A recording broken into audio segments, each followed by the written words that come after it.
Selamat berjumpa kembali Bapak Ibu, saudari-saudara umat beriman terkasih dalam Tuhan. Salam sehat berlimpah berkat. Hari Rabu tanggal 29 Maret 2023, saya Romagus CSSR mengajak saudari-saudara sekalian kembali merenungkan kutipan Injil Yohanes bab 8 ayat 31 sampai 42. Kita mendengarkan sabda Tuhan terlebih dahulu. Dalam nama Bapa dan Putra dan Roh Kudus. Amin. Sekali peristiwa, Yesus berkata kepada orang-orang Yahudi yang percaya kepadanya, "Jikalau kamu tetap dalam firman-Ku, maka kamu benar-benar murid-Ku, dan kamu akan mengetahui kebenaran, dan kebenaran itu akan memerdekakan kamu." Jawab mereka, "Kami adalah keturunan Abraham dan tak pernah menjadi hamba siapapun. Bagaimana engkau dapat berkata kamu akan merdeka?"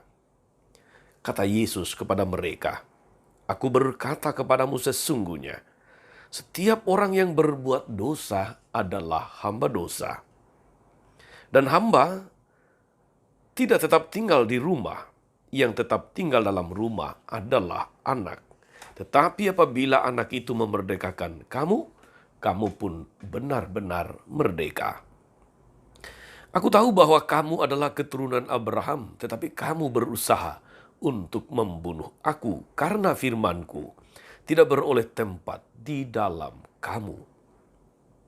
Apa yang kulihat pada Bapa itulah yang kukatakan, seperti halnya kamu melakukan apa yang kamu dengar dari bapamu." Jawab mereka kepadanya, "Bapa kami adalah Abraham." Kata Yesus kepada mereka, "Sekiranya kamu anak-anak Abraham, tentulah kamu mengerjakan pekerjaan yang dikerjakan Abraham. Tapi yang kamu kerjakan ialah berusaha membunuh aku. Aku, seorang yang mengatakan kebenaran kepadamu, yaitu kebenaran yang kudengar dari Allah. Pekerjaan yang demikian tidak dikerjakan oleh Abraham. Kamu mengerjakan pekerjaan bapamu sendiri." Jawab mereka, "Kami tidak dilahirkan dari zina. Bapa kami satu, yaitu Allah." Kata Yesus kepada mereka, "Jikalau Allah adalah Bapamu, kamu akan mengasihi aku. Sebab aku keluar dan datang dari Allah, dan aku datang bukan atas kehendakku sendiri, melainkan Dialah yang mengutus aku." Demikianlah sabda Tuhan. Bapak Ibu saudari-saudara umat beriman terkasih dalam Tuhan, pendengar setia Renungan Harian Katolik Mutiara Pagi dimanapun Anda berada. Orang-orang Yahudi menolak ajaran Yesus, atau bahkan menolak Yesus sendiri, bukan hanya ajarannya, dengan membeberkan fakta bahwa mereka adalah orang-orang merdeka berdasarkan garis keturunan, yaitu keturunan Abraham.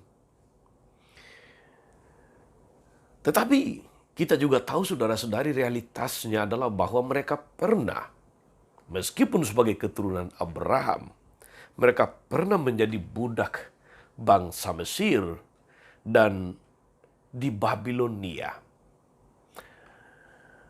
Namun keyakinan mereka senantiasa mengatakan bahwa walaupun badan mereka diperbudak atau secara fisik diperbudak, mereka tetap kaum merdeka sebagai bangsa pilihan Allah. Dan ini sudah semacam kredo umum kaum Yahudi. Bangga sebagai bangsa pilihan, tetapi seringkali tidak setia kepada Allah yang menjadikan mereka bangsa pilihan. Maka kemudian mereka diperbudak sebagai hukuman atas ketidaksetiaan mereka. Tetapi gengsi mereka sebagai bangsa pilihan itu ada di atas rata-rata. Ada di depan, tidak peduli apa yang mereka lakukan, apakah sesuai dengan martabat sebagai bangsa pilihan atau tidak.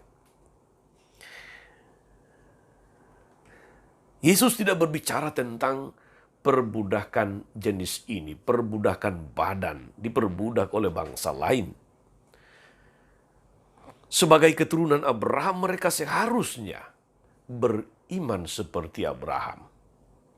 Saudara-saudara, kita tahu Abraham adalah bapa orang beriman. Dia adalah orang yang sungguh setia kepada Tuhan. Apapun perintah Tuhan kepadanya, apapun kehendak Tuhan atas dirinya atau atas keluarganya. Dan puncak dari ketaatannya, kesetiaannya kepada Tuhan adalah ketika Tuhan memerintahkan dia untuk menyembelih anaknya Ishak di atas sebuah bukit.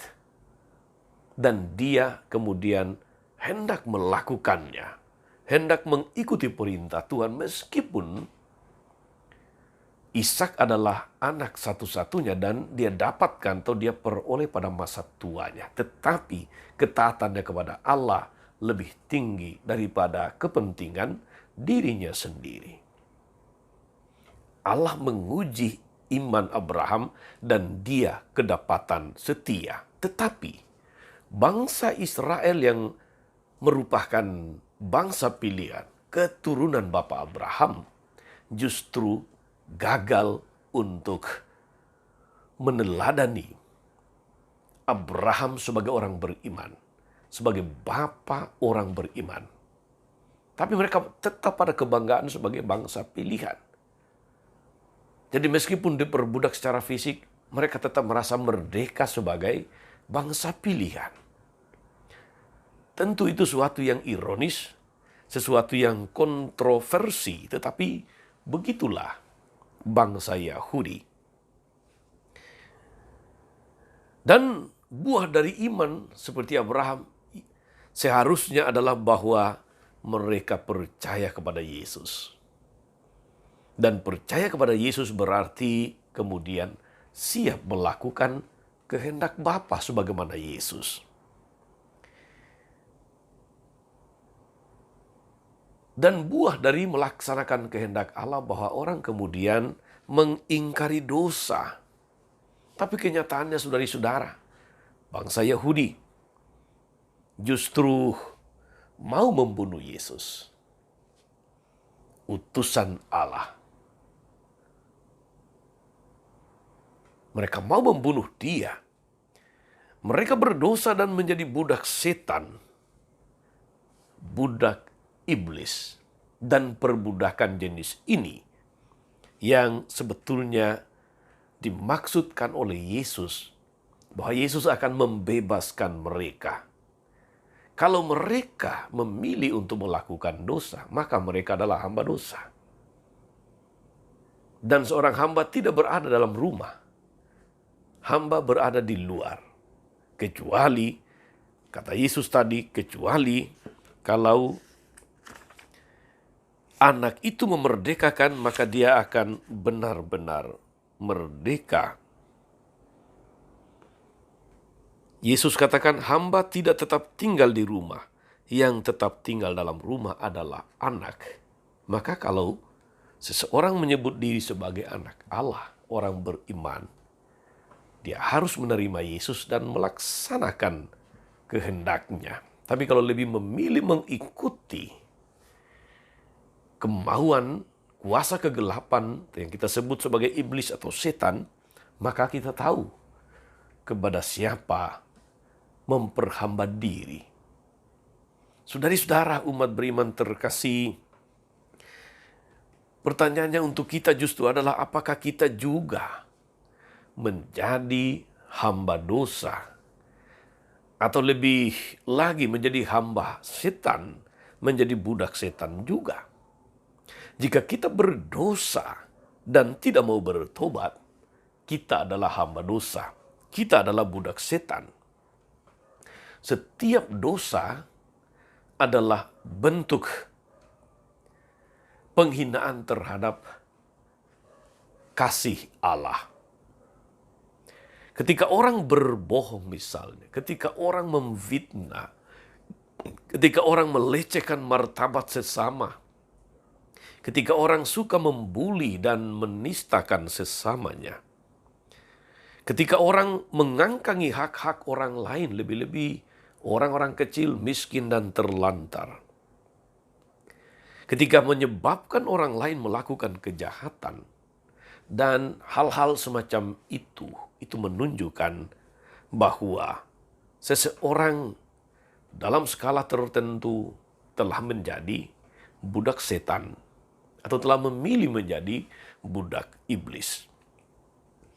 Dan saudari-saudara, Tuhan Yesus hadir menawarkan yang sebaliknya, yaitu hidup dalam kasih Allah.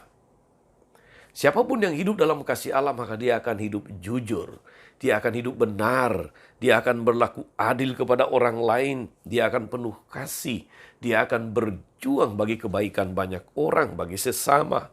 Dia akan menjadi berkat bagi banyak orang yang barangkali kurang beruntung dalam hidup ini. Dia akan menghindari kesempatan-kesempatan untuk melakukan dosa dan sebagainya. Pada prinsipnya, saudari-saudara sekalian, jalan Yesus itu mengarah kepada jalan kehidupan. Siapapun yang mengikuti dia, melewati jalan itu, akan hidup. Dan jalan setan menuju kepada kehancuran atau kebinasaan. Maka pastikan saudara-saudari, kita mengikuti jalan yang benar. Jangan sampai kita menuju kebinasaan karena memilih melakukan dosa, karena memilih menjadi hamba dosa. Yesus hadir mengundang kita sekalian saudari-saudara untuk menuju kepada rumah kehidupan, bukan rumah kebinasaan. Maka jangan melewatkan, jangan melalaikan kesempatan yang sudah tersedia di depan mata kita. Kita sungguh beruntung karena kita bisa belajar dari kesalahan bangsa Yahudi, orang-orang Yahudi pada masa yang lalu. Namun pertanyaannya adalah, sungguhkah kita mau belajar? Mari kita renungkan saudara-saudari dan menentukan sikap yang tepat. Tuhan memberkati kita semua. Amin. Tuhan Yesus Kristus, kami bersyukur atas firman-Mu yang sungguh meneguhkan kami. Firman yang sungguh membawa kami kepada jalan yang memerdekakan, jalan yang membebaskan, jalan keselamatan. Sungguh sabda-Mu adalah sabda hidup yang kekal. Bantulah kami mengenal Engkau dan mengenal diri kami sendiri di dalam terang sabda-Mu.